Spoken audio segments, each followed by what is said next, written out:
In the initial phases of the ceasefire between Israel and Iran, Trump came out and said a bunch of stuff that you must see, and I had to break it down in order to show you the lack of understanding and hypocrisy around this certain conflict. How confident are you that Iran is capable of completely demolished?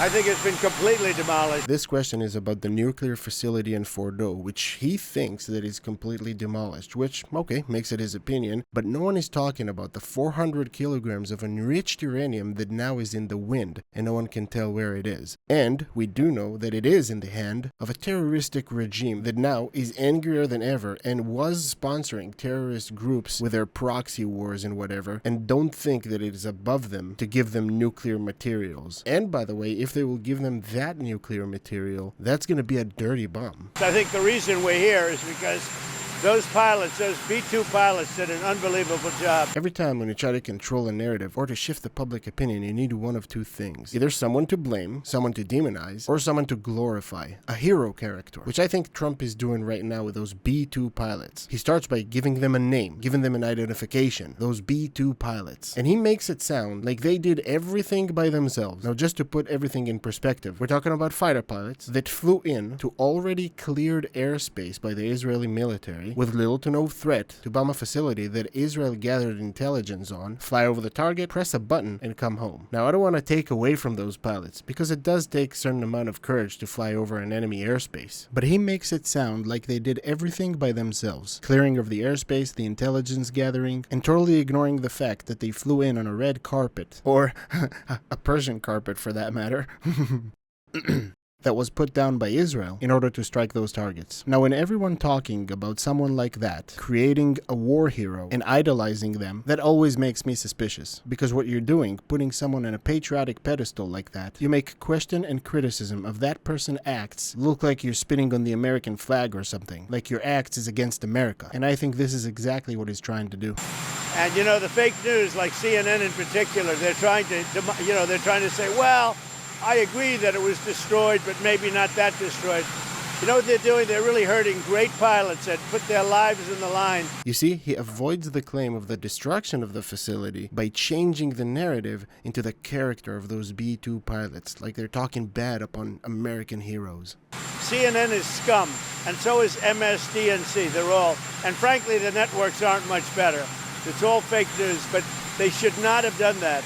Those pilots hit their targets, those targets were obliterated, and the pilots should be given credit. No one is taking credit from the pilots. That's just something he creates in order to demonize the opposition. The only question that was raised is the effectiveness of the mission that they carried out.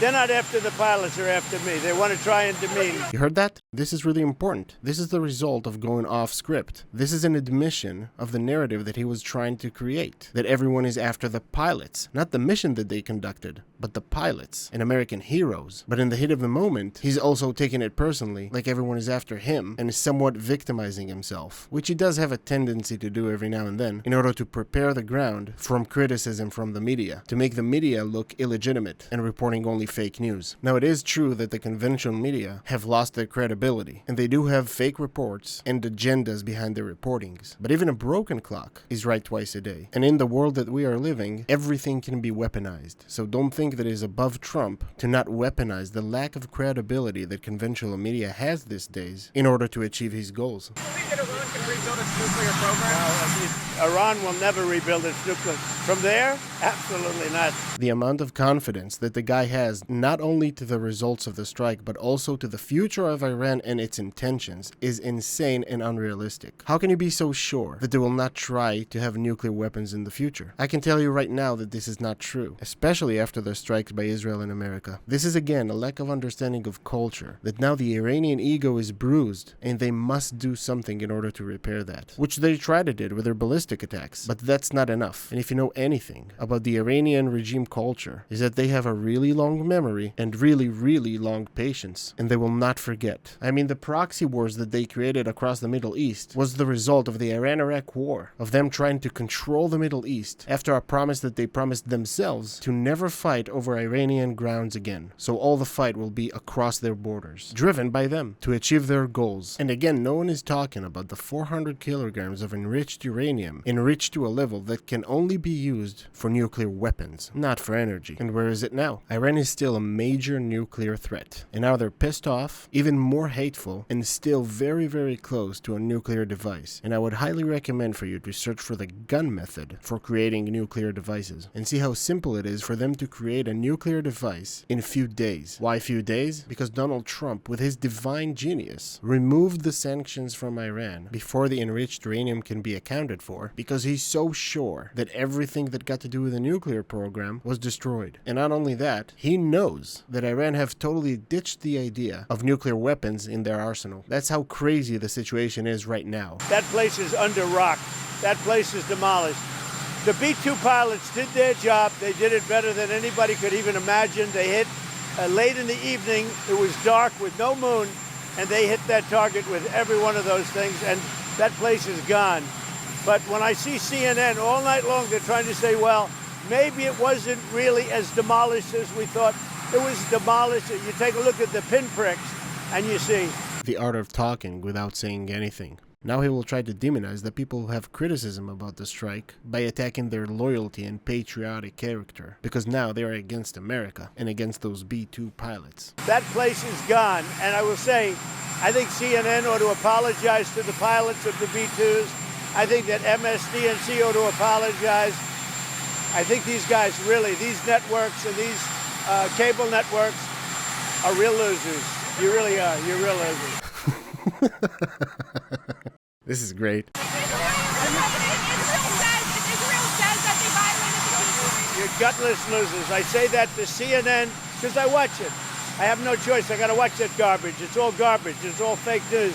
But I think CNN is a gutless group of people. And the people that run it, nobody even knows it's been sold so many times. But the people that run it ought to be ashamed. MSDNC, a guy named Brian Roberts, he heads it. He's a disgrace. He's a weak, pathetic disgrace. The gifts that keep on giving. Just to remind you again real quick, the question was about the destruction of the nuclear facility in Fordo. Israel says that Iran violated the peace agreement, the ceasefire agreement. Do you believe that Iran is still committed to peace? Yeah, I do.